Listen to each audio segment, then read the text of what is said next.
Alhamdulillahilladzi hadana li hadza wa ma kunna linahtadiya laula an hadanallah wa asyhadu an la ilaha illallah wahdahu la syarikalah wa asyhadu anna Muhammadan abduhu wa rasuluh. Allahumma salli ala Muhammad wa ala alihi wa ashabihi ajmain.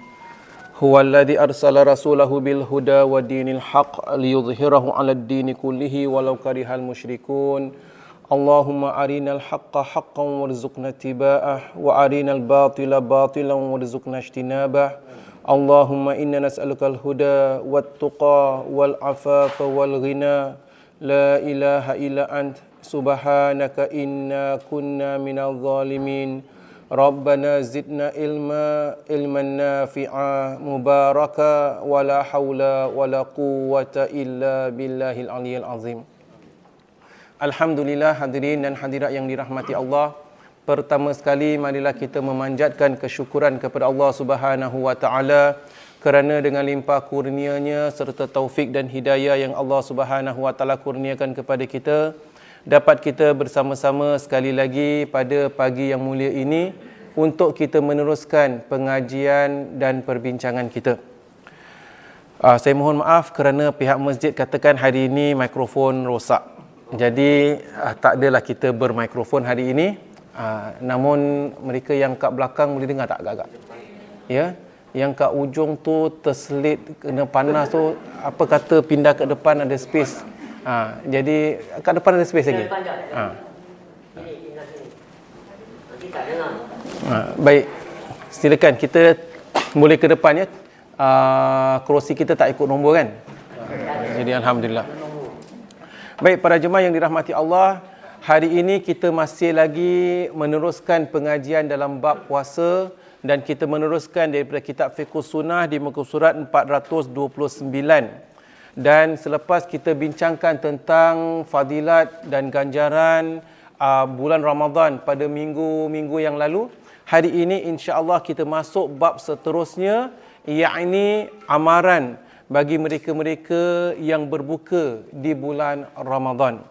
Jadi insya-Allah kita akan meneruskan perbincangan kita.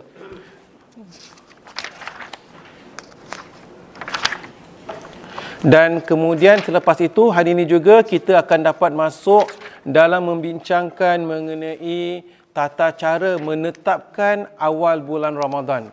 Bagaimana kita menetapkan awal bulan Ramadan akan kita kupaskan insya-Allah. Maka marilah kita mulakan majlis kita ini dengan kita membaca Al-Fatihah.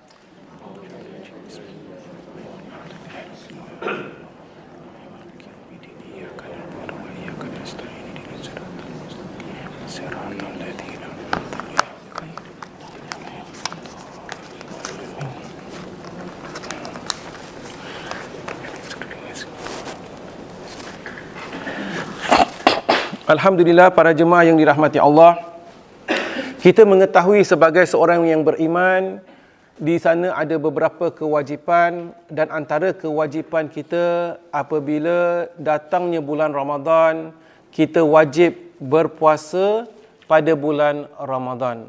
Allah Subhanahu wa taala berfirman, ya ayyuhalladzina amanu kutiba alaikumusiyam kama kutiba alal ladzina min qablikum la'allakum tattaqun. Wahai orang-orang yang beriman, telah diwajibkan ke atas kalian berpuasa seperti mana telah diwajibkan ke atas orang-orang yang terdahulu daripada kalian. Moga-moga kalian bertakwa. Daripada ayat ini kita mengetahui kita diwajibkan berpuasa. Dan berpuasa yang kita maksudkan di sini adalah berpuasa pada bulan Ramadan Al-Mubarak yang wajib.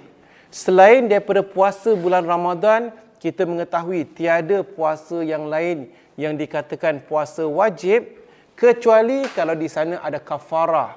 Yang kita wajib bayar kafarah, wajib kita berpuasa kerananya antara lain. Atau katakan seseorang itu telah melakukan nazar, maka telah diwajibkan puasa. Tetapi secara umum untuk orang yang beriman hanyalah puasa Ramadan. Jadi apabila datang bulan Ramadan, kita wajib berpuasa. Namun apabila kita katakan umat Islam wajib berpuasa, di sana ada golongan orang-orang tertentu yang tak wajib puasa, di mana kita akan kupaskan nanti. Antara lain sebagai contoh, seorang kanak-kanak yang belum baligh tak wajib berpuasa. Antara lain sebagai contoh, seorang yang tak siuman, orang gila, tak wajib puasa, gugur kewajipan puasa. Antara lain sebagai contoh, seorang yang wanita yang sedang haid, maka tak diperbolehkan berpuasa pada bulan Ramadan itu, tetapi kena gantikan pada bulan-bulan yang lain.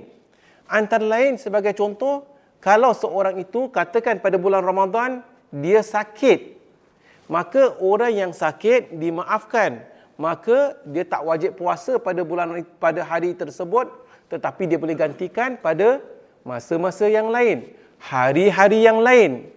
Antara lain sebagai contoh, seorang yang bermusafir. Orang yang bermusafir juga tak wajib berpuasa. Kerana dia bermusafir, dia diberi kelonggaran. Tetapi dia wajib gantikan pada waktu-waktu yang lain. Namun, para jemaah yang dirahmati Allah, apabila kita katakan orang yang bermusafir, orang yang sakit dan sebagainya gugur kewajipan puasa, dia boleh berpuasa pada hari-hari yang lain, kalaulah orang itu tak ada sebab yang berat, ketahuilah berpuasa itu lebih afdal bagi dirinya. Ya, berpuasa pada bulan Ramadan lebih afdal, kerana kalau dia tak berpuasa tanpa sebab syar'i, walaupun dia qada nanti di luar Ramadan, tak sama pahalanya. Pahala berpuasa pada bulan Ramadan sangat berbeza. Maka dari situ, sebaik mungkin kalau dapat kita cuba seberapa yang termampu, jangan meringan-ringankan, jangan melengah-lengahkan, jangan mengambil mudah, nanti boleh qada saja. Tak sama berpuasa pada bulan Ramadan dengan berpuasa qada di luar Ramadan. Baik.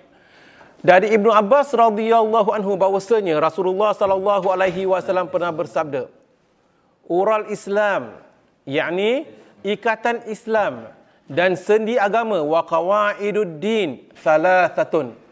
Sendi agama, qawaid agama adalah 3. Terima kasih ya. Boleh dengar sekarang? Alhamdulillah. Ada handle tak? Handle. Kalau ada lah ya. Baik. Ada 3. Apakah dia itu? Wa qawaiduddin thalathatun. Yakni 3 perkara. Apakah dia? Alaihinna as-sul Islam, man taraka wahidatun minhunna fahuwa biha kafirun, halalud dam. Yakni barang siapa meninggalkan salah satu daripada 3 perkara ini, nescaya telah halal darahnya. Barang siapa meninggalkan salah satu daripadanya, mengikut hadis ini, telah keluar daripada Islam, telah kafir dan halal darahnya. Apakah dia? Syahadatu an la ilaha illallah, wassalatul maktubah, wasaumu Ramadan. Daripada hadis ini, Rasulullah sallallahu alaihi wasallam menjelaskan 3 perkara, yakni asas agama, tiang agama, qawaid, yakni asas agama itu ada 3. Barang siapa meninggalkannya, kufur. Apakah dia? Pertama, syahadatu an la ilaha illallah, yakni penyaksian bahawasanya tiada Tuhan melainkan Allah. Maka ini asas. Kalau sebagai contoh, seseorang itu tahu ada beberapa kewajipan dalam agama. Kita tahu ada perkara yang wajib, ada perkara yang haram.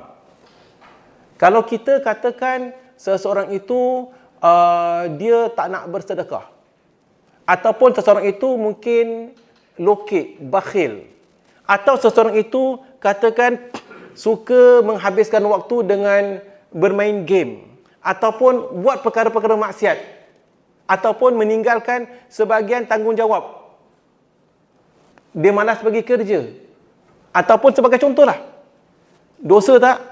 Dosa. Banyak perkara-perkara yang dia buat, dosa. Tetapi tak sampai meruntuhkan agama, tak sampai terkeluar daripada agama Islam. Namun ada 3 perkara dalam hadis ini disebutkan, barang siapa meninggalkannya, maka faqad kafar. Bahawasanya dia boleh kufur, boleh terkeluar daripada agama. Apakah dia? Syahadatu alla ilaha illallah. Penyaksian tiada Tuhan melainkan Allah. Kalau ada orang katakan di sana ada Tuhan yang lain selain daripada Allah, kufur, keluar daripada Islam. Kalau ada orang katakan selain daripada agama Islam, ada agama-agama yang lain yang juga betul, benar, maaf kata, keluar daripada Islam. Kerana dalam inna dina indallahil Islam. Agama di sisi Allah hanyalah Islam. Jadi kalau ada orang beriktikad, katakan semua Tuhan-Tuhan ni betul. Kalau dia kata dalam diri dia berkeyakinan semua Tuhan-Tuhan itu betul, berarti, maaf kata ya, bukan kita menghina, berarti ada sebagian orang yang mendakwa batu ini sebagai Tuhan. Batu itu Tuhan betul, berhala itu betul, ataupun apa juga haiwan yang disembah oleh sebagian golongan betul atau sebagainya. Berarti kita punya penyaksian dah tak bererti. Penyaksian kita la ilaha illallah. Tiada Tuhan, tiada satu pun yang benar, tiada satu pun yang berhak disembah. Tak ada Tuhan sebenarnya illallah, kecuali Allah. Itu pengecualian. Jadi hanya saja Tuhan hanyalah satu, qul huwallahu ahad. Jadi kita kena jaga ya akidah kita. Dalam kita berbicara, kadang-kala kita kena hati-hati. Kadang-kala orang berbicara, tak apalah, semua Tuhan tu betul, semua Tuhan ajak kepada kebaikan, semua tak boleh. Na'udzubillah wa iyadzubillah. Tak boleh. Kerana untuk agama kita hanya tiada Tuhan melainkan Allah. Kita bukan memaksa orang menyembah Tuhan, bukan memaksa orang masuk Islam. La ikraha fid din. Tiada paksaan dalam agama. Semua orang berhak. Kamu nak menyembah pokok, itu hak engkau. Allah SWT ciptakan kita wajib menyembah Allah. Tetapi dia nak memilih menyembah selain daripada Allah, kita tak boleh paksa, tak boleh ambil senapang letak kat kepala dia. Kerana la ikraha fid din. Tiada paksaan dalam agama. Tetapi sebagai seorang beriman, kita beriktikad, kita berkeyakinan tiada Tuhan melainkan Allah. Barang siapa nak pilih Tuhan selain daripada Allah, tu hak dia, tetapi dia terkeluar daripada Islam. Ini yang disebutkan di sini. Jadi asas agama, ya, asas agama tu adalah 3 perkara. Pertama, yakni syahadatu alla ilaha illallah. Tiada Tuhan, penyaksian bahawasanya tiada Tuhan melainkan Allah. Wassalatul maktubah wa saumur Ramadan. Dalam hadis ini diletakkan bukan hanya syahadah, bukan hanya penyaksian tiada Tuhan melainkan Allah, tetapi salatul maktubah, solat 5 waktu. Maktubah tu yang wajib. Salatul maktubah, solat yang wajib. Dan saumu Ramadan, berpuasa pada bulan Ramadan. Ini asas agama. Ini yang membezakan seorang yang beriman dengan seorang yang tidak beriman. Ustaz, kalaulah ada orang tu katakan dia tu tak solat, dia malas solat, ataupun dia tak puasa, dia malas berpuasa atau sebagainya, adakah terkeluar daripada Islam? Itu perbincangan ulama yang lain. Ada sebagian ulama berdasarkan hadis-hadis, man tarakaha faqad kafar, barang siapa meninggalkannya telah kufur. Ada sebagian ulama katakan tak solat kufur. Tetapi ada sebagian ulama lebih membahaskan maksudnya, kalau tak solat tu, apa maksud awak tak solat? Dia tak solat pasal dia malas atau sebagainya, taklah sampai kufur, tak sampai terkeluar daripada Islam. Tetapi kalau dia tak solat, dia yakin, dia meyakini bahawasanya solat itu tak wajib. Kalau dia katakan solat tak wajib, nescaya kufur. Kalau dia katakan Ramadan, puasa di bulan Ramadan tak wajib, kufur. Jadi hati-hati. Nak bermain-main, nak bergurau-gurau. Oh, untuk saya dah tak wajib solat. Pasal apa? Saya dah sampai ke maqam yang tinggi dah. Solat ini untuk orang-orang yang lalai. Untuk orang-orang yang solat tu li zikri, untuk mengingat Allah. Aku sentiasa ingat Allah. Aku tidur pun, aku punya jantung ni gedebak-gedebuk dengan kalimah la ilaha illallah. Tak lalai. Maka dah tak wajib solat. Kufur. Wa'iyadzubillah. Sedangkan Rasulullah SAW mendirikan salat sampai akhirnya. Siapa lebih hebat di antara dia dengan Nabi SAW? Jadi kena hati-hatilah dalam nak berbicara. Kadang-kadang nak gurau-gurau, tak boleh sebarangan. Sebab bimbang-bimbang, ucapan kita itu boleh menggugurkan akidah kita. Jadi di sini para jemaah, kita dapat lihat daripada hadis ini disebutkan bahawasanya asas Islam itu 3 perkara. Kenapa 3 perkara? Baik. Kita tahu rukun Islam 5 perkara. 5 perkara itu yakni pertama, mengucap 2 kalimah syahadat, penyaksian tiada Tuhan melainkan Allah. Kedua, solat. Ni disebutkan solatul maktubah. Ketiga, zakat. Keempat, puasa. Kelima, haji. Kita lihat mengenai zakat ni sebenarnya tak diwajibkan ke atas semua orang. Kerana orang yang tak berharta tak wajib zakat. Haji begitu je. Orang yang tak berkemampuan tak wajib haji. Tetapi yang 3 ini asas diwajibkan ke atas semua umat Islam. Dia tak ada kira tak berkemampuan, tak berharta. Keyakinan tiada Tuhan melainkan Allah, ini yakin, dia i'tiqad. Solat diwajibkan ke atas semua orang selagi mana hayat di kandung badan. Tak mampu solat berdiri, solat duduk. Tak mampu solat duduk, solat baring. Tak mampu solat baring, solat terlentang, solat miring. Solat dalam keadaan bagaimana sekalipun wajib solat. Dan berpuasa pada bulan Ramadan, orang miskin, orang kaya mampu berpuasa. Ini contoh para jemaah yang dirahmati Allah. Kerana itu dalam hadis ini disebutkan perkara tersebut. Baik. Hadis berikutnya dari Abu Hurairah radhiyallahu anhu bahwasanya Nabi SAW bersabda, "Man aftara yauman min Ramadan." Barang siapa yang berbuka satu hari pada bulan Ramadan. Man aftara yauman min Ramadan fi ghairi rukhsatin wa rakhsahallahu lahu lam yaqdir anhu siyamu dahr kullihi wa in somah. Ya, baik. Rasulullah SAW menyebutkan barang siapa yang berbuka, yang tidak berpuasa satu hari pada bulan Ramadan dalam keadaan bukan sesuatu yang boleh diterima syarak. Bukan sesuatu yang diberi keringanan, kelonggaran oleh Allah Subhanahu Wa Taala.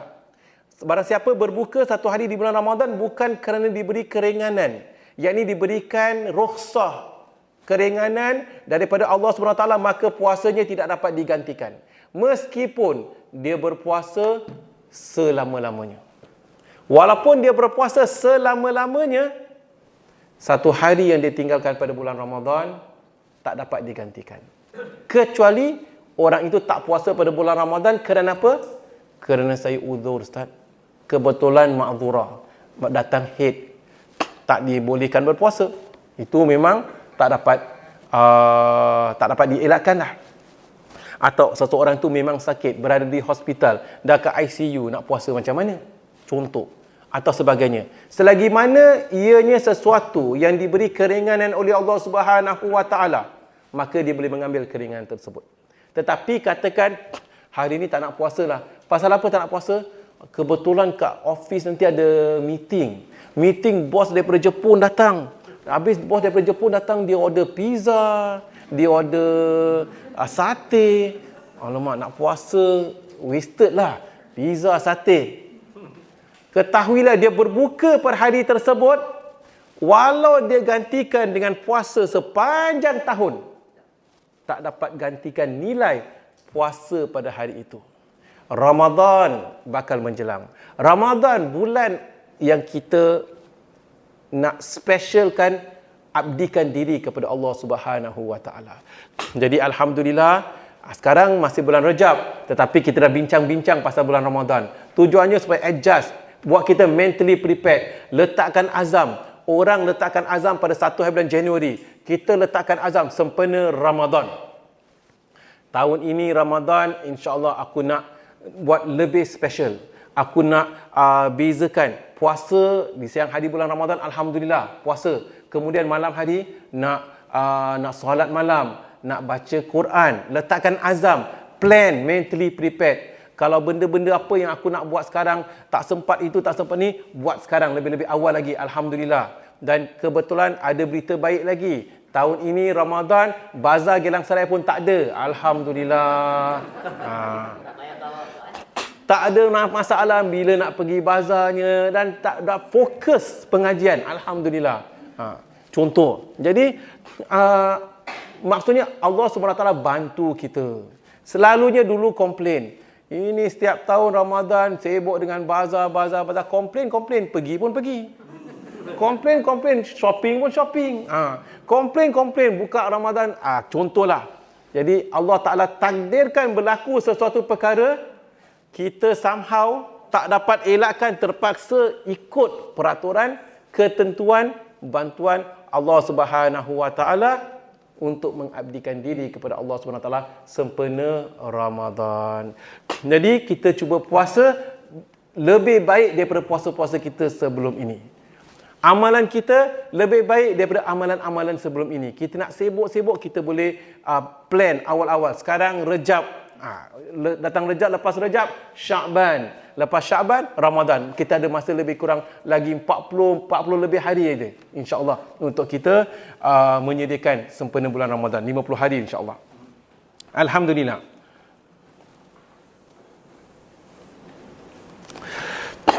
Jadi Rasulullah sallallahu alaihi wasallam menyebutkan dalam hadis ini, maka puasanya tidak dapat digantikan meskipun orang itu berpuasa sepanjang tahun.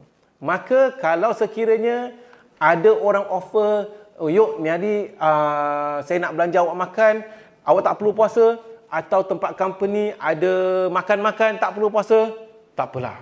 Nilai puasa satu hari tadi lebih bernilai daripada sate dan pizza atau burger atau sebagainya. Takkanlah pizza tu kadang-kadang masalahnya orang kita ni, diri kita ini boleh dijual beli dengan sepotong pizza, dengan beberapa cocok sate, dengan belanja saja kita sanggup menggadaikan nilai agama dan sebagainya. Baik, Imam Bukhari juga berkata bahawasanya terdapat satu hadis daripada Abu Hurairah radhiyallahu anhu yang dianggapnya sebagai hadis marfu'. Yakni marfu' itu sampai kepada Nabi sallallahu alaihi wasallam. Rasulullah sallallahu alaihi wasallam disebutkan sebagai telah bersabda, "Man aftara yawman min Ramadan min ghairi udhrin wala maradin lam yaqdihu saumu dahri wa insamahu." Barang siapa yang berbuka satu hari pada bulan Ramadan, daripada bulan Ramadan, sedangkan dia tidak mempunyai uzur, min ghairi udhrin wala maradin, atau bukan kerana uzur atau bukan kerana sakit, nescaya dia tidak dapat gantikan puasanya itu walaupun dia berpuasa sepanjang tahun. Hadis hampir hadis sama dengan hadis tadi. Cuma hadis ni dia ada penambahan min ghairi udhrin wala maradin, bukan kerana uzur atau kerana sakit. Kalau ada orang uzur, diberi kelonggaran. Kalau ada orang sakit, memang dia sakit, diberi kelonggaran. Jangan pula kita ada sebahagian golongan katakan dah lah sakit, kemudian dah tak terlarat, tetap nak berpuasa. Islam tidak membebankan umatnya. Ya, kita diberi kelonggaran. Kalau betul-betul sakit, dah tak berkemampuan, maka boleh kita berbuka. Tetapi jangan kita ambil ringan. Ustaz kata sakit boleh buka, alhamdulillah. Pukul 9 pagi, bang sakit lah nari bang. Sakit apa? Kaki saya salah urat. Boleh buka tak? Kaki salah urat buka. Pasal apa kaki salah urat? Semalam main basikal lah hari Minggu. Ya Allah, dah tahu nak puasa, nak tahu. Jangan buat hal lah ni. Salah urat lah, pening, tangan gatal lah. Tangan gatal sakit? Sakit. Jadi maksudnya para jemaah yang dirahmati Allah, Allah Ta'ala maha mengetahui. Innamal a'malu binniyat. Allah Ta'ala maha mengetahui niat kita, keadaan diri kita. Kalau benar-benar kita sakit, tak terlarat, berbukalah. Allah Ta'ala tidak membebankan diri kita. Akan tetapi, kalau sekiranya kita berkemampuan, berpuasa pada bulan Ramadan tak sama seperti berpuasa walaupun kita gantikan dengan 1 tahun berpuasa pada di luar bulan Ramadan.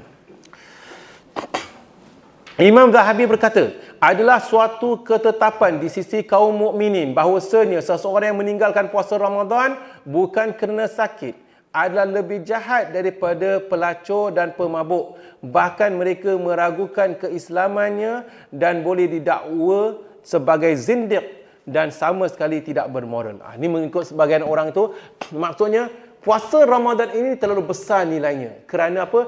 Ini yang membezakan umat Islam dengan bukan Islam. Contohnya pada jemaah yang dirahmati Allah, pada bulan Ramadan, makanan yang halal kita tetap meninggalkan kerana Allah. Kita meninggalkan makan dan minum kerana Allah, semua tak makan. Dan kita makan dan minum pun kerana Allah. Pada waktu petang, apabila hendak terbenamnya matahari, semua orang menantikan. Lalu takbir saja dengan azan, maksudnya azan, kita semua makan kerana Allah. Pada ketika itu, detik tersebut, laungan azan, semua orang mula makan. Subhanallah. Kita meninggalkan makan kerana Allah dan kita makan pun kerana Allah. Ini contoh para jemaah yang membezakan orang Islam dengan orang yang bukan beriman. Pada siang hari Ramadan, yang tak makan, yang berpuasa dapat lihat keislamannya, tetapi yang tak ambil kisah tu, bagi dia tak ada undang-undang untuk dirinya. Maka bimbang-bimbang, ini termasuk golongan orang-orang zindiq yang disebutkan di sini. Maksudnya ini termasuk golongan orang-orang yang tak mempedulikan agama, tak menghiraukan agama, dan kerana itu bimbang-bimbang berdasarkan hadis pertama tadi, kalau dia mengingkari kewajipan puasa, maka boleh terkeluar daripada Islam. Nasallallahu alaihi wasallam. Baik, demikianlah para jemaah. Jadi di sini dapat kita lihat daripada perbincangan kita ini bahawasanya puasa bulan Ramadan tidak sama dengan puasa di luar bulan Ramadan. Alhamdulillah. Baik, bab seterusnya kita katakan tentang Ramadan. Kita wajib berpuasa pada bulan Ramadan. Bagaimana tata cara menetapkan bulan Ramadan? Baiklah. Bab ini bab yang masyhur suatu masa dahulu dan bahkan kadang-kala setiap tahun akan berlaku. Kita nak tetapkan bulan Ramadan, dah masuk Ramadan, nak pakai ru'yah ke nak pakai hisab? Apa maksud ru'yah? Ru'yah tu nak tengok hilal, tengok anak bulan. Nak tengok anak bulan atau nak kira hisab? Hisab kira bulan ni bulan apa? Bulan Ramadan, bulan Rejab, bila masuk bulan Rejab, bila masuk bulan Syaban, bila masuk bulan Ramadan. Mana satu yang lebih sesuai agak-agak? Nak pakai dua-dua? Nombor dua means apa? Yang itu yang tadi Ustaz cakap apa? Ikut apa? Dari bulan Rejab. Hisab lah. Kalau tengok anak bulan pun, kita tak tengok anak bulan pada bulan Rejab, Syaban lah. Ramadan kita tengok anak bulan untuk menetapkan masuknya bulan Ramadan. Kemudian nak menetapkan masuknya bulan Syawal. Mana yang lebih baik agak-agak? Tengok bulan tu, bulan tak nampak, tak puasa. Kalau tengok anak bulan tak nampak? Tak puasa. Ini tak raya pula. Masalahnya, nanti kita akan baca hadis ya. Dia pasal bukan bulan tak ada kan? Nanti bulan tak nampak, tak Ramadan, tak raya. Dalam hadis disebutkan kalau bulan itu dilindungi awan. Bukan bulan tak ada, bulan memang ada. Kalau bulan tu kalau bulan itu dilindungi awan, ditutupi awan, tetapkan bulan Syaban. Nanti kita akan baca. Kenapa ulama khilaf? Akan kita kupaskan kenapa berlaku khilaf. Kenapa very specific mesti nak tengok anak bulan. Apa tak boleh kira buat perkiraan ke? Jadi di sana dua golongan. Satu golongan tetap nak tengok anak bulan. Mesti nak tengok anak bulan. Kenapa? Berdasarkan hadis Rasulullah sallallahu alaihi wasallam menyuruh melihat anak bulan. Kerana itu mereka tetap nak ikut anak bulan. Satu lagi golongan kata, tak payah tengok anak bulan. Zaman dulu mereka tak tahu kira-kira. Kita dah tahu kira-kira dah. kita dah boleh kira bila masuk bulan Syaban, bila masuk bulan Ramadan, tahu tahun ini bulan Ramadan berapa hari bulan. Kan mudah. Golongan kedua lah. Tetapi ada pula golongan, katakan kita buat dua-dua lah. Pasal ada suruhan, kita tetap tengok anak bulan. Dan pada masa yang sama, kita tetap kira. Jadi kita lihat kenapa berlaku khilaf sedemikian. Kenapa ada sebahagian golongan mati-mati nak tengok anak bulan. Kita lihat hadis-hadisnya. Jadi kita memahami sedikit latar belakang khilaf-khilaf yang berlaku. Baik. Tata cara menetapkan anak bulan. Tata cara menetapkan bulan Ramadan. Bulan Ramadan dikenal pasti dengan cara melihat anak bulan. Meskipun hanya disaksikan oleh satu orang yang bersifat adil atau dengan cara menggenapkan bulan Syaban pada 30 hari. Baik. Jadi kalau kita nak menetapkan bilakah masuk bulan Ramadan, salah satu cara yakni dengan melihat anak bulan. Ya. Dan dengan melihat anak bulan, syaratnya minimum satu orang lihat. Nampak anak bulan pada bulan Ramadan, dan kita lihat itu pada 29 hari bulan Syakban. 29 Syakban. Tengok ada anak bulan tak? Tak ada anak bulan. Berarti besok genapkan 30 Syakban. 29 Syakban nampak anak bulan. Berarti besok telah masuk 1 Ramadan. Nak menetapkan awal Ramadan, minimum satu orang nampak. Berbeza nak menetapkan awal Syawal, 2 orang. Tak boleh seorang. Kalau seorang tu takut ada vested interest. Nak cepat-cepat habis Ramadan, sudahlah. Jadi 2 orang. Contoh. Baik. Satu orang kata nampak anak bulan, besok Ramadan. Terus dia kena pergi ke mahkamah syariah di negara Islam itu, angkat sumpah, ya saya nampak anak bulan. Betul? Bagaimana ciri-cirinya? Demikian. Maka diisytiharkan besok bulan Ramadan. Kalau di Arab Saudi itu masih lagi mengamalkan sebahagian amalan ini. Kalau pengalaman saya lah ketika 6 tahun di Arab Saudi itu, hari ini 29 Syakban katakan. Tak tahu besok Ramadan ke tidak, tunggu. Menantikan dah dekat Masjid Nabawi, tunggu ada berita tak. Kemudian lepas Isyak, kalau terus mula tarawih, Allahu Akbar, besok dah Ramadan. Ini contoh para jemaah. Kalau lepas Isyak dah habis semua, senyap, berarti 29, besoknya 30 Syakban. Contoh para jemaah. Jadi maksudnya di sana ada tata cara menetapkan anak bulan, dan salah satu daripadanya adalah dengan melihat anak bulan, meskipun hanya disaksikan oleh satu orang sahaja yang bersifat adil. Dan cara menggenapkan bulan Syakban dengan cara menggenapkan bulan Syakban 30 hari. Baik. Daripada Ibnu Umar radhiyallahu anhu katanya, tara'an nasu hilal.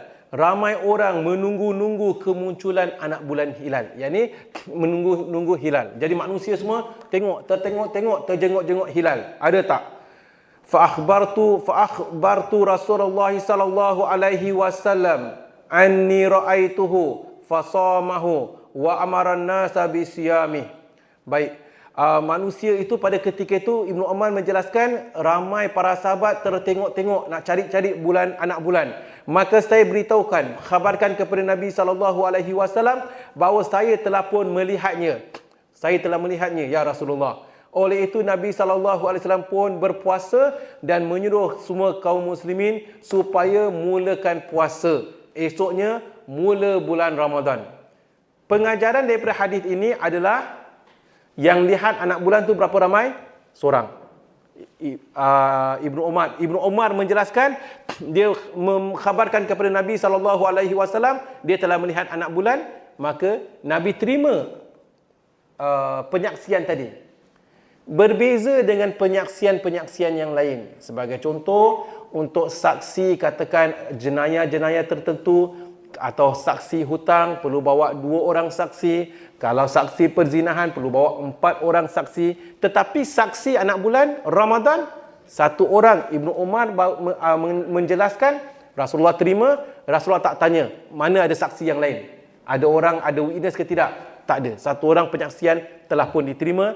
Ini menunjukkan dalil bahawasanya penyaksian seorang boleh diterima, dan Rasulullah SAW berpuasa dan menyuruh sahabat yang lain semua berpuasa. Baik. Hadis yang lain pula dari Abu Hurairah radhiyallahu anhu bahawasanya Rasulullah SAW menjelaskan, sumu li ru'yatihi, berpuasalah kalian kerana melihat anak bulan. Wa aftiru li ru'yatihi, dan berbukalah kalian dengan melihat anak bulan. Ru'yah. Jadi maksudnya sumu tu berpuasalah, maksudnya mulakan puasa Ramadan dengan cara melihat anak bulan. Wa aftiru li ru'yatihi, dan berbukalah, maksudnya hentikan puasa Ramadan. Maksudnya masuknya bulan Syawal, li ru'yatihi, dengan kerana melihat anak bulan. Fa in humma alaikum fa akmilu iddata Sya'ban 30 yauman. Namun jika kamu tidak dapat melihatnya disebabkan cuaca berawan, maksudnya sumu li ru'yatihi wa aftiru li ru'yatihi, berpuasalah kerana ru'yah, kerana melihat anak bulan, dan umumkan bulan Syawal dengan melihat anak bulan. Namun kalau sekiranya bulan itu dilindungi awan, tertutup oleh awan, nescaya genapkanlah 30 hari Syakban. Jadi Rasulullah SAW menyebutkan, fa in humma alaikum, kalau sekiranya anak bulan itu tertutup oleh awan. Apa maksud anak bulan tertutup oleh awan? Apa yang kita dapat faham? Kalau Rasulullah katakan, kalau anak bulan itu ditutupi awan. Maksudnya apa? Tak kelihatan. Kalau anak bulan tak kelihatan, ditutupi awan. Dia tak kelihatan pasal tak ada ke? Ada. Tapi ditutupi awan.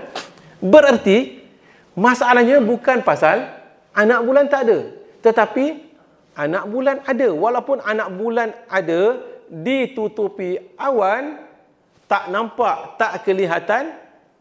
Tak kelihatan bukan pasal tak ada. Tak kelihatan pasal tak nampak. Pasal awan menutupinya. Genapkan 30 Syakban. Jadi anak bulan ada ke tak? Anak bulan ada. Cuma tak nampak dek mata. Kenapa? Pasal berawan. Jadi berdasarkan hadis ini menjadi pertikaian ulama. Yang kita katakan nak tengok ru'yah ke, nak kira-kira ke, kira-kira pasal nanti negara kita kan berawan. Rasulullah katakan kalau ditutupi awan. Jadi ini menjadi pertikaian sebagian ulama, bukan kerana tak adanya anak bulan, akan tetapi ditutupi awan. Saya bukan kata saya mirip kepada pandangan ini ke tidak. Kita kupaskan pandangan pertama, pandangan kedua, nanti last kali kita pertimbangkan dan kita tengok mana lebih sesuai, bukan lebih sesuai lah, mana hujah berdasarkan konteks kita, berdasarkan ilmu yang cetek yang kita ada, mana yang lebih sesuai diamalkan. Akan kita kupaskan di akhir bab ini. Cuma di sini kita nak bincangkan, kenapa ada golongan yang mati-mati nak tengok anak bulan, mati-mati nak follow ru'yah pasal hadis ini. Sumu li ru'yatihi wa aftiru li ru'yatihi. Berpuasalah dengan melihat anak bulan dan berbukalah, maksudnya hentikan bulan Ramadan dengan melihat anak bulan. Fa in humma alaikum, sekiranya ianya ditutupi oleh awan, bukan tak ada. Maka fa'akmilu, sempurnakan Syakban 30 hari. Okey.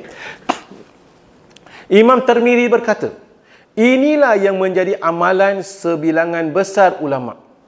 Mereka berkata, kesaksian seorang lelaki, berdasarkan hadis tadilah ya, yang pertama, kesaksian seorang lelaki diterima apabila dirinya mendakwa telah melihat anak bulan sebagai petanda bermulanya puasa Ramadan. Pendapat ini turut dijadikan pegangan oleh Ibnu Mubarak, oleh Imam Syafi'i dan Imam Ahmad, dan menurut Imam Nawawi, inilah pendapat yang lebih kuat.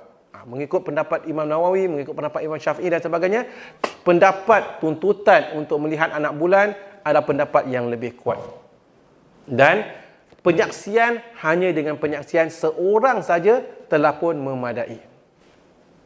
Okey, pukul berapa sekarang? Saya tak apa. Baik. Kemunculan anak bulan sebagai petanda bermulanya awal bulan Syawal mestilah menggenapkan bulan Ramadan.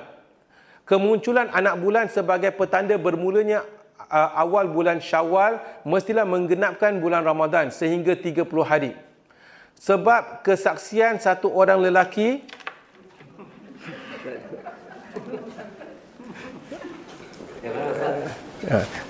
sebab kesaksian satu orang lelaki yang bersifat adil yang melihat anak bulan dalam masalah ini tidak dapat diterima dan tidak memadai.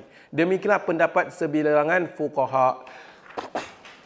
Mereka mensyaratkan bahawasanya anak bulan Syawal mestilah disaksikan oleh dua lelaki yang bersifat adil, kecuali Abu Thawr di mana dia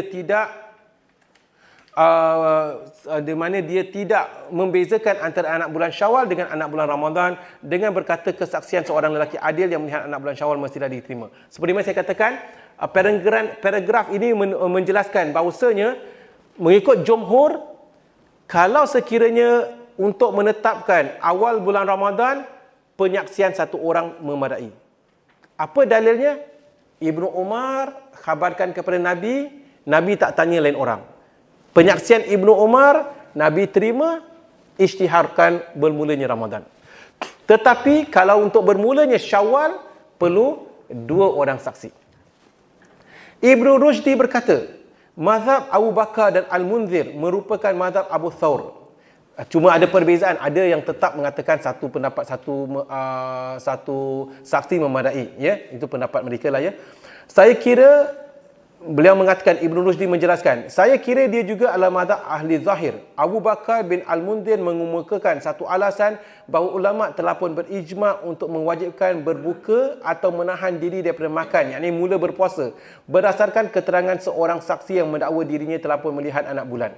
Oleh yang demikian, kesaksian berkaitan masuk dan keluarnya sesuatu bulan adalah sama, sebab anak bulan menjadi petanda yang memisahkan masa berbuka daripada masa berpuasa.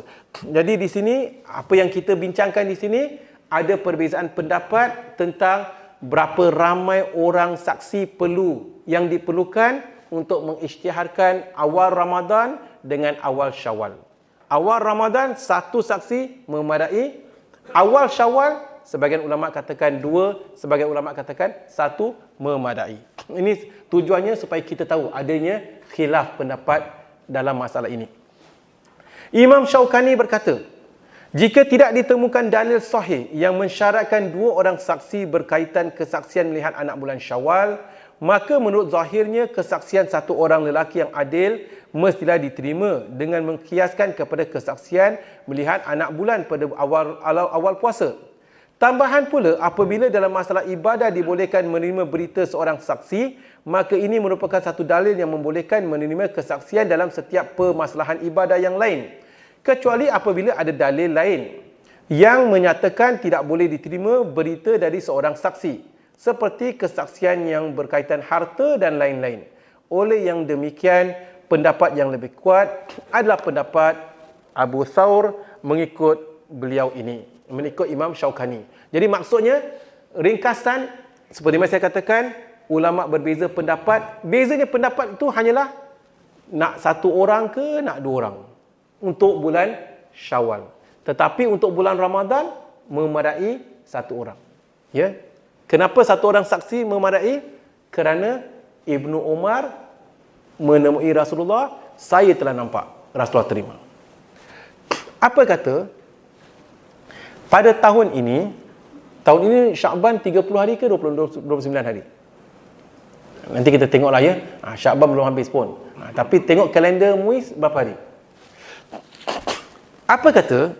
Pada 29 hari bulan Syakban, ada satu orang, dia kata, aku nampak anak bulan. Kat mana awak nampak?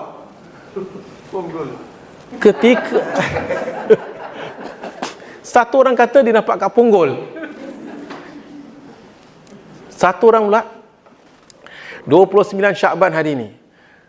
Maghrib pukul berapa? Maghrib pukul 7.10. Pukul 6.50 aku nak pergi Mount Faber. Naik cable car. Tengok daripada atas. Nampak tak anak bulan? Tiba-tiba nampak anak bulan. Subhanallah. Zaman dulu tak ada social media. Zaman sekarang aku nampak anak bulan tepat daripada Mount Faber tu lah. Dia announce kat Facebook dia announce tepat Instagram dia announce. Penyaksian satu orang ke dua orang? Satu orang cukup. Ni Kak Leha kita ni dah announce ni. Dia nampak anak bulan. Kemudian Beda pula announce. Oh, saya pun nampak kat Punggol ni. Oh, dah dua orang saksi ni. Siapa lagi nampak? Berdosa pun ada orang nampak. Saya adalah tempat ujung-ujung tu, tempat temasik junior college kat ujung, nampak anak bulan. Tanya si Beda, si Joya sama si siapa lagi? Awak nampak anak bulan, betul? Nampak. Macam mana bentuk anak bulan? Jadi para jemaah yang dirahmati Allah, kita kena jadi seorang yang berilmu juga lah. Jangan kita sangka tu anak bulan, rupanya sunglass kita tak bersih ke atau sebagainya. Sebagai contohlah, yang awak daripada berdosa tu boleh nampak anak bulan ke? Boleh nampak ufuk dan sebagainya. Jadi kita kena pastikan. Jadi di sini hadirin dan hadirat yang dirahmati Allah, perkara-perkara yang harus kita renungkan, tujuannya bukan untuk memperkecilkan, kerana ini dasar. Dan Rasulullah menyuruh kita sumu li ru'yatihi. Berpuasalah, mulakan Ramadan dengan melihat anak bulan. Ini arahan. Jadi berdasarkan itu, pendapat pertama mengatakan mesti kita melihat anak bulan. Masalah seterusnya pula, ini jam ni betul ke tak? Betul. Daripada tadi 9.50 je. 54. Ya? 54. Okey. Ada pula mengatakan Singapura ni tak boleh nampak anak bulan. Memandangkan Singapura tak nampak anak bulan, boleh tak kita ikut Arab Saudi? Boleh tak? Arab Saudi lihat anak bulan. Arab Saudi dengan Singapura punya timing macam mana? 5 jam. 5 jam ke depan ke 5 jam ke belakang? Ke belakang. 5 jam. Kita dulu. Sekarang kita pukul berapa? Pukul 10. Arab Saudi pukul berapa? Pukul 5 pagi, subuh. Okey, kalau Arab Saudi pukul 5 pagi subuh, kita kalau pukul 7 malam lah ya. 29 Syakban, 7 malam. Arab Saudi 7 minus 5. 7 minus 5, pukul 2 petang. 2 petang. Kita dah maghrib. Kita nampak anak bulan, kita tunggu Arab Saudi. Arab Saudi maghrib pukul 7, 8, 9, 10, 11, 12. Kita 12.30 malam. Pukul 7 dia nak compile dokumen, nampak tak nampak. Dia announce pukul 10. Pukul 10 dah 11, 12, 1, 2, 3. Pukul 3 pagi nak announce. Zaman sekarang alhamdulillah ada telefon. Suatu masa dulu pakai telex, ya. Zaman Nabi ataupun para sahabat ataupun ketika belum ada elektronik macam ni, macam mana nak announce? Jadi memandangkan Arab Saudi itu jauh sangat, apa kata kita pakai ikut Nusantara kita? Singapura, Malaysia, Indonesia, Brunei, salah satu daripada kita nampak anak bulan, alhamdulillah. Boleh tak? Oh, bagus juga, good idea tak? Kalau macam gitu, semua jangan announce. Kena lihat. Jadi yang tempat Kota Kinabalu kena tengok, yang kat Brunei tengok, kemudian nak announce tu, saya ingatlah waktu suatu masa dahulu, di waktu malam tu, lepas 29 Syakban, tunggu fax. Semua masuk fax. Penglihatan di situ nampak tak? Negatif, positif. Semua tengok, keluar fax, tengok contoh. Dapat ke tak dapat? Tetapi kalau gitu semua kena akur betul-betul lah. Contoh, pasal kalau mereka nak keluarkan informasi, tak semestinya immediately selepas terbenamnya matahari. Kena nak compile, nak lihat kawasan sana, kawasan sini yang berbeza. Cuma masalahnya, boleh tak? Harus tak kita buat demikian? supaya setidak-tidaknya semua Nusantara kita ini dapat meraihkan Ramadan pada satu hari dan meraihkan Syawal pada satu hari. Kerana tak jauh lah, saya rasa lebih kurang 10 ke 15 tahun yang lalu kecoh. Setiap tahun kecoh. Singapura mula Ramadan hari Senin, Malaysia mula hari Selasa. Berlaku kan? Jadi ada yang perbezaan. Hari Raya Singapura seberang tambak. Kat Ulen dah Hari Raya, Johor puasa. Kalau ataupun Singapura puasa, Johor Raya. Seberang tambak saja. Jadi macam mana dalam perkara itu? Maka boleh tak kita satukan? Itu perbincangan kita, perbezaan tempat terbit bulan. Jadi kita masih lagi kupaskan mengenai tata cara pertama, yakni ru'yah, untuk melihat anak bulan. Pada pertemuan akan datang kita akan kupaskan hujah mereka-mereka yang menggunakan perkiraan hisab pula. Dan kita nak kena tengok mana yang lebih hujah lebih kuat.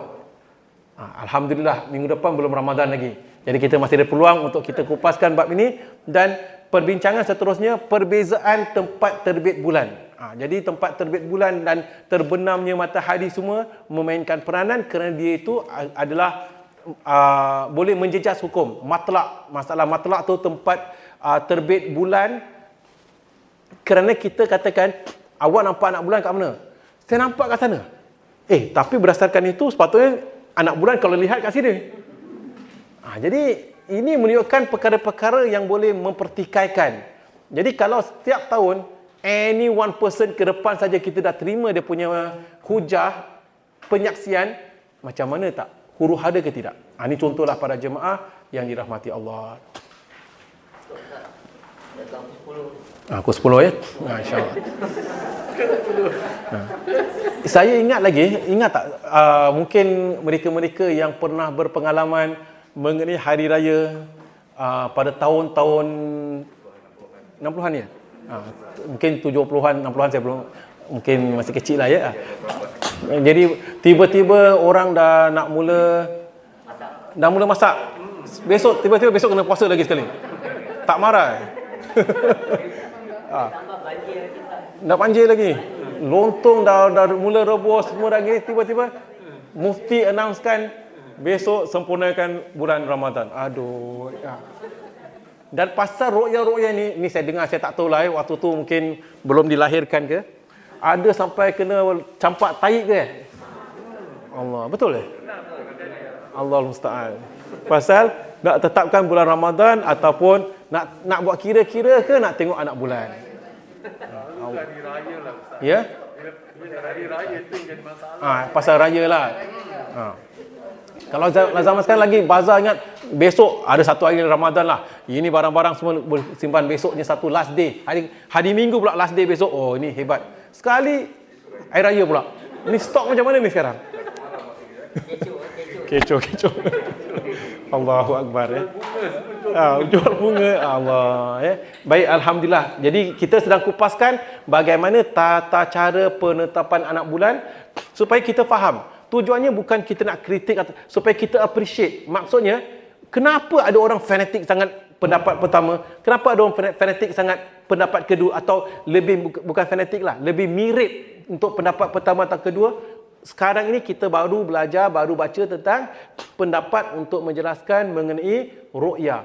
Semata-mata bagi mereka yang mengikut ru'yah itu kerana mentaati perintah Nabi SAW. Rasulullah mengatakan, sumu li ru'yatihi wa aftiru li ru'yatihi. Mulakan puasa kalian dengan melihat anak bulan dan hentikan puasa juga dengan melihat anak bulan. Bulan bukan tak ada. Nabi jelaskan, kalau dia itu fa'in humma alaikum, kalau dia itu dilindungi, tertutup oleh awan, nescaya cukupkan 30 Syakban. Jadi tertutup oleh awan bukan berarti tak ada anak bulan. Anak bulan ada, cuma tak kelihatan, tertutup. Jadi ini pendapat golongan orang-orang yang lebih mirip ikut kepada masalah ru'yah kerana berdasarkan hadis-hadis ini. Wallahu a'lam bishawab. Pada pertemuan akan datang kita akan kupaskan dan mengambil pula masalah mengenai perbezaan tempat terbit bulan dan sebagainya, dan kita juga akan kupaskan tentang masalah ru'yah, masalah hisab, perkiraan mengikut kalender, dan di situ kemudian kita akan bincangkan kenapa hujah pertama atau kedua lebih tepat dan lebih sesuai untuk diamalkan. Wallahu a'lam bishawab. Silakan. Dalam masa lalu kan, saya tak ikut bulan tapi ikut Arab Saudi. Sebab tu saya katakan ada sebahagian golongan dia tak ikut bulan Singapura, dia ikut Arab Saudi. Jadi pada ketika itu saya ingatlah ya, ada persatuan kat Singapura, satu persatuan kat Singapura selalu ikut Arab Saudi, dia tak bersama dengan MUIS lah. Kemudian semua tunggu, persatuan ni telah umumkan bahawasanya Arab Saudi besok hari raya. Semua hari raya. Kawan dia tak puasa. Kawan dia masih lagi puasa. Singapura sebahagian golongan dah hari raya. Dan pada ketika itu saya teringat lagi, ada satu ustaz tu pula, awak raya ke puasa? Singapura dah puasa. Tak, saya ingat pada ketika itu Singapura raya, Arab Saudi belum raya. Pasal Arab Saudi tak nampak. Jadi dia imam solat hari raya, tapi dia masih puasa. Baik, kita akan kupaskan pada pertemuan akan datang mengenai masalah berhubung kait dengan penetapan anak bulan mengikut hisab atau ru'yah. Wallahu a'lam bishawab. Ada soalan lain, silakan. Zindik tu orang yang kira